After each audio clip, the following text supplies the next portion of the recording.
Bom dia, boa tarde, boa noite, pessoal. Bem-vindos e bem-vindas a mais um vídeo aqui do canal Aleatório Giratório.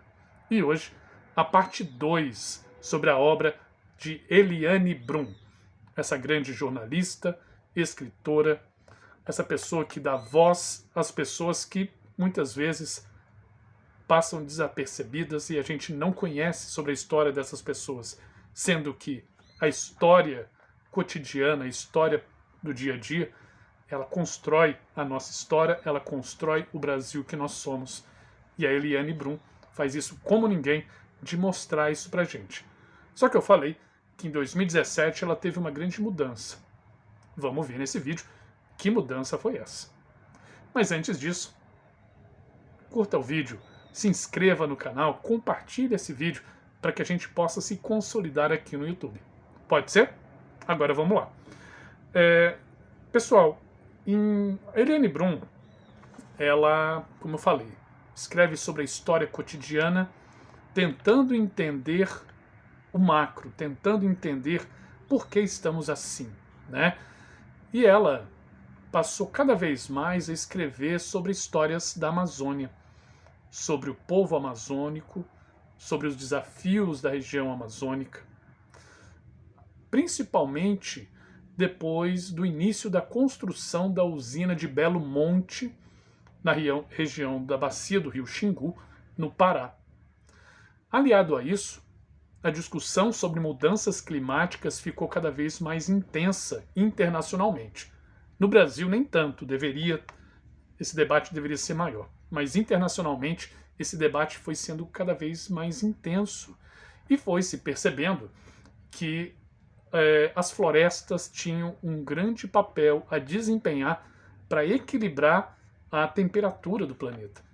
E nisso, a floresta amazônica ela se tornou um centro do debate.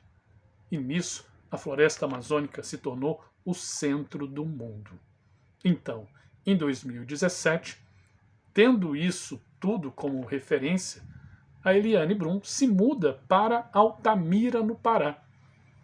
Então ela se mudou para lá para poder escrever sobre o Brasil. Porque escrever não é só escrever sobre algo, é escrever com. Então ela não queria só escrever sobre a Amazônia, não queria só escrever sobre o povo amazônico. Ela queria escrever com o povo amazônico, com a Amazônia. Porque escrever é muito mais do que dominar um conjunto de palavras. É ouvir, é sentir. E foi isso que ela fez. Vamos ver aqui o início do livro, que eu já mostro para vocês qual é, aqui na página 8, como ela começa falando dessa mudança que ela assumiu. Decidi que também era necessário inverter o ponto de vista de onde eu olhava para o Brasil. Em 2017, passei a viver em Altamira, no Pará, epicentro do impacto de Belo Monte, a mais violenta cidade da Amazônia e a região mais atingida pelo desmatamento da floresta. Sempre me alinhei ao lado daqueles que defendem que, num planeta em emergência climática, a floresta é o centro do mundo. Para ser coerente com minhas ideias, desloquei o meu corpo e, com ele, a minha experiência e o meu olhar. Então ela simplesmente, depois de ter uma carreira consolidada em São Paulo, também internacional, ela se muda, ela se desloca seu corpo para a região do Pará, para a região amazônica, mas não apenas para falar sobre a região amazônica, embora também, mas principalmente para olhar o Brasil a partir desse foco, a partir do foco amazônico, porque a Amazônia para ela se tornava o centro do mundo. Lembra lá no livro A Menina Quebrada que eu comentei no vídeo anterior, na parte 1, para quem não viu, vou deixar aqui na descrição o link, que ela diz que buscava subverter essa ideia de centro e periferia. No Brasil, quando a gente fala de centro, de regiões mais importantes, a gente fala da região sudeste, a gente fala da região sul.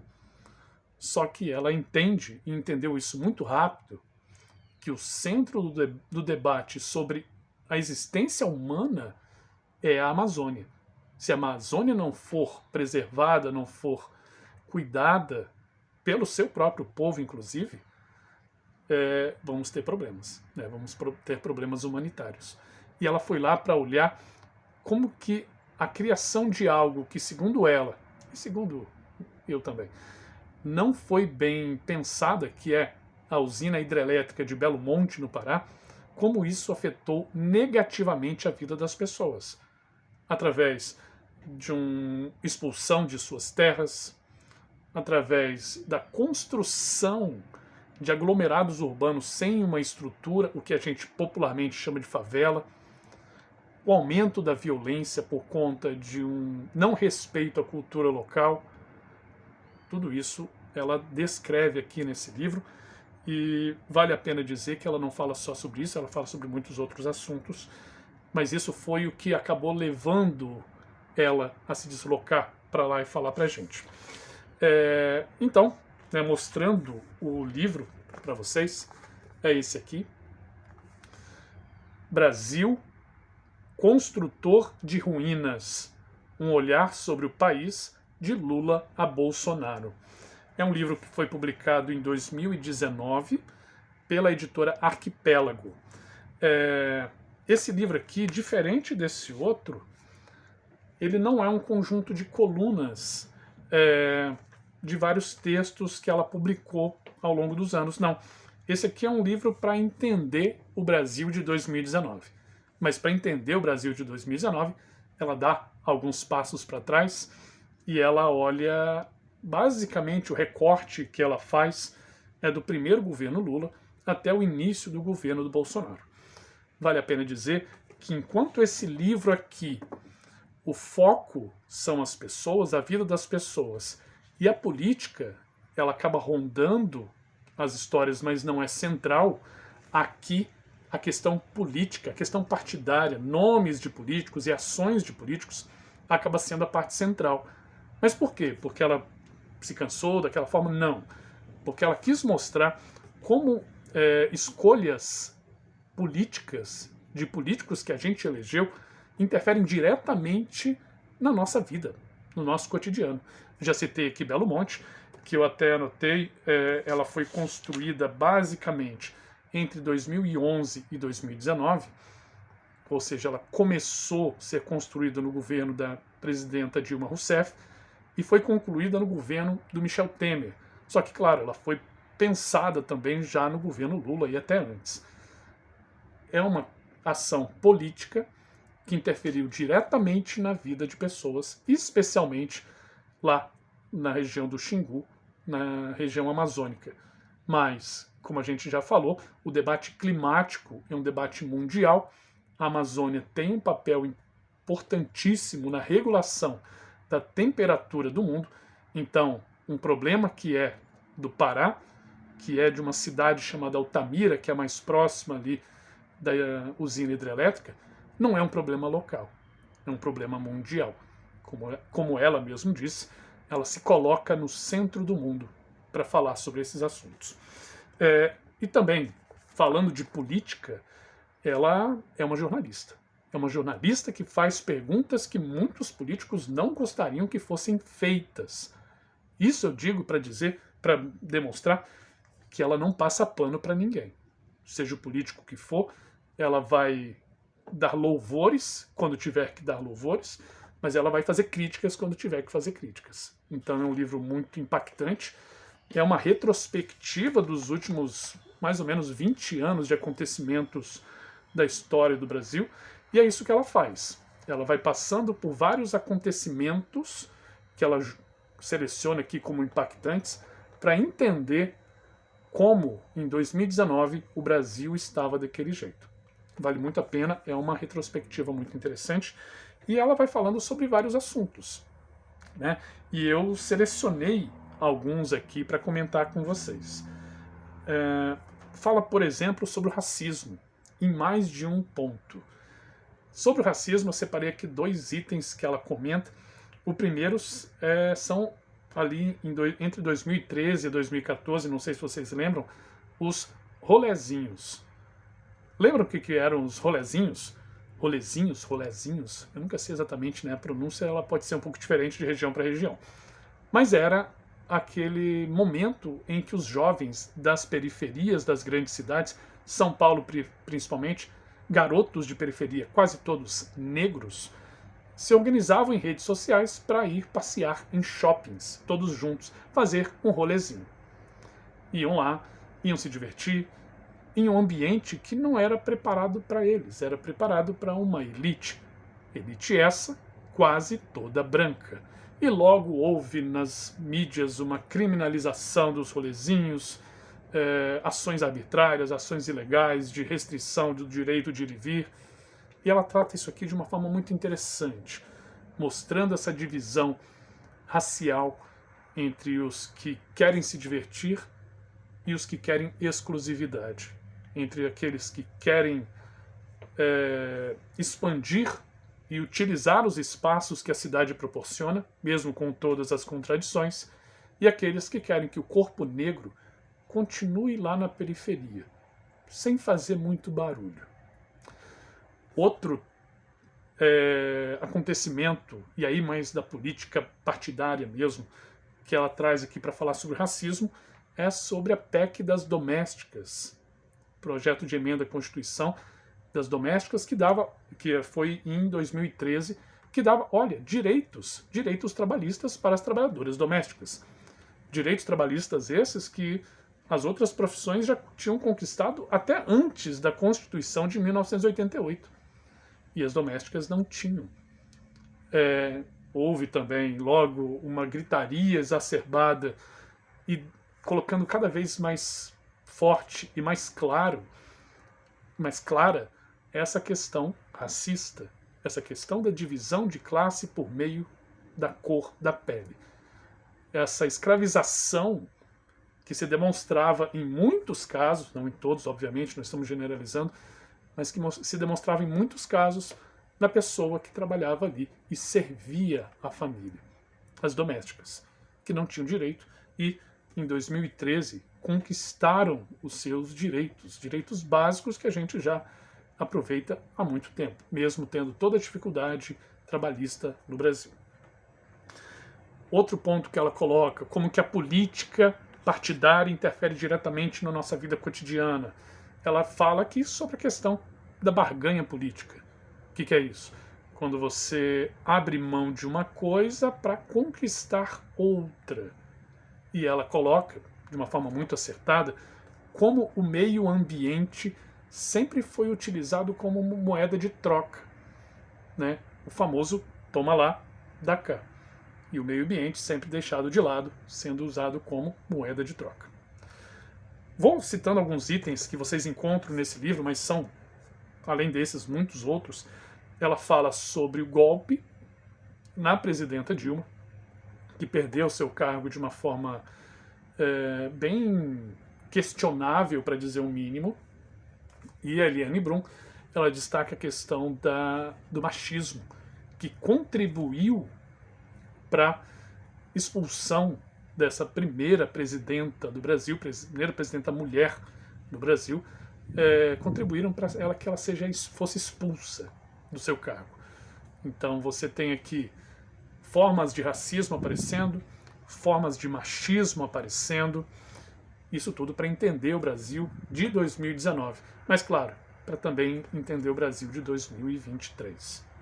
Sobre essa questão da barganha política, do meio ambiente, vale lembrar uma coisa que eu esqueci, vou aproveitar para falar, que a Eliane Brum ela sempre se posicionou.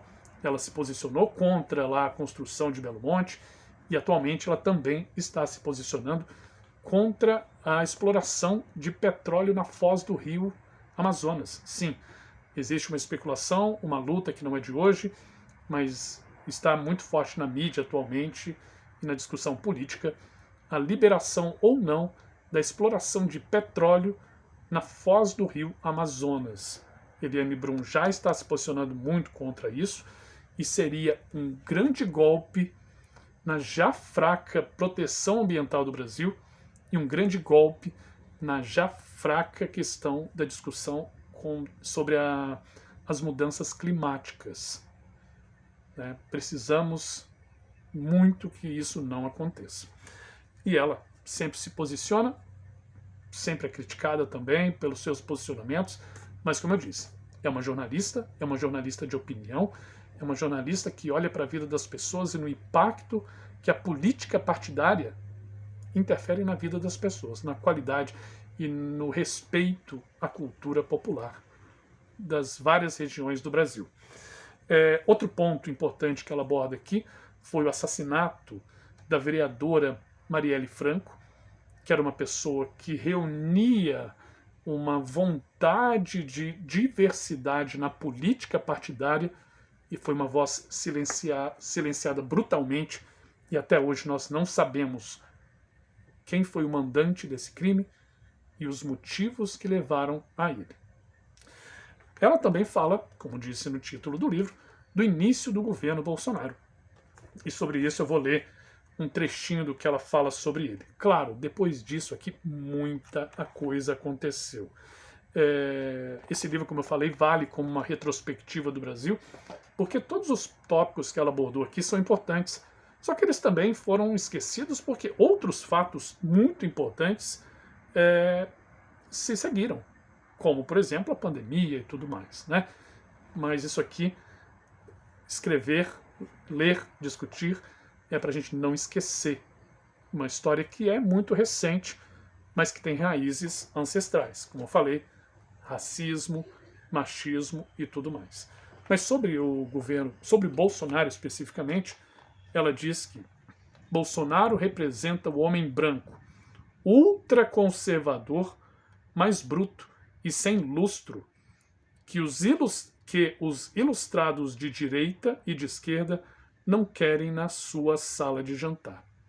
Então é assim que ela, um dos momentos em que ela dá adjetivos, dá qualidades a Bolsonaro.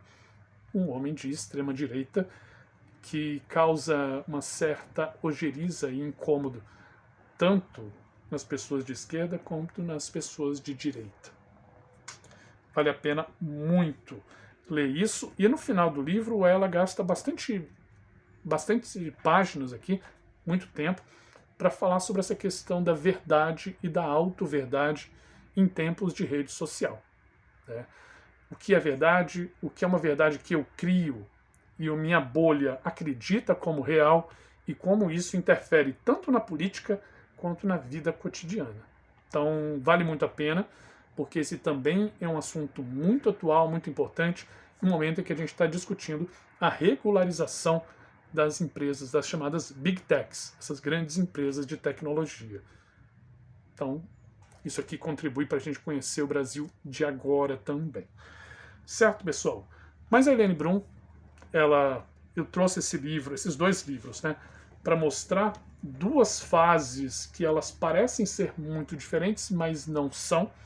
Essa aqui é uma fase mais urbana, olhando para a vida das pessoas, do cotidiano. Esse aqui, um livro em que ela se posiciona na Amazônia, olhando para o Brasil, entendendo o Brasil a partir de um olhar amazônico e olhando, nesse caso aqui, muito para a política, como isso interfere no nosso cotidiano. Além disso, quero indicar aqui que vai ter o link aqui também na descrição, um outro projeto que a Eliane Brum está desenvolvendo nesse momento, que é um site de notícias, também o olhar a partir da Amazônia, que se chama Sumaúma. Isso, Sumaúma, que é o nome de uma árvore amazônica. São textos muito interessantes que estão escritos em português, inglês e espanhol, justamente para dar conhecimento do Brasil e do mundo sobre as notícias do centro do mundo, da Amazônia. Tá certo? Então, pessoal, encerramos aqui a parte 2 da obra da Eliane Brum. Espero que vocês tenham gostado muito. Eu amo ler os textos dela. Eu adoraria que esse livro aqui fosse um livro de ficção, mas não é. E ele traz os sabores e os dissabores que a vida e a política brasileira nos traz. Uma política brasileira que às vezes parece que está se esforçando para destruir a sua população, destruir o seu ecossistema, destruir a esperança. mas a gente sabe, o povo brasileiro, ele sempre renova as esperanças, e é assim que eu quero concluir esse livro. Renovando as esperanças, e esse livro vai nos ajudar a olhar para tudo que a gente fez de ruim, tudo não, mas uma boa parte de coisas que a gente fez de ruim, mas também de muita coisa boa que a gente pode fazer junto, se a gente se unir, tá certo? Então um abraço grande, muito obrigado por assistir até o fim. Peço muito que curtam esse vídeo, que se inscrevam no canal, que compartilhem esse vídeo para que a gente possa se consolidar aqui no YouTube, tá certo? Muito obrigado, abraço grande e até a próxima. Tchau, tchau.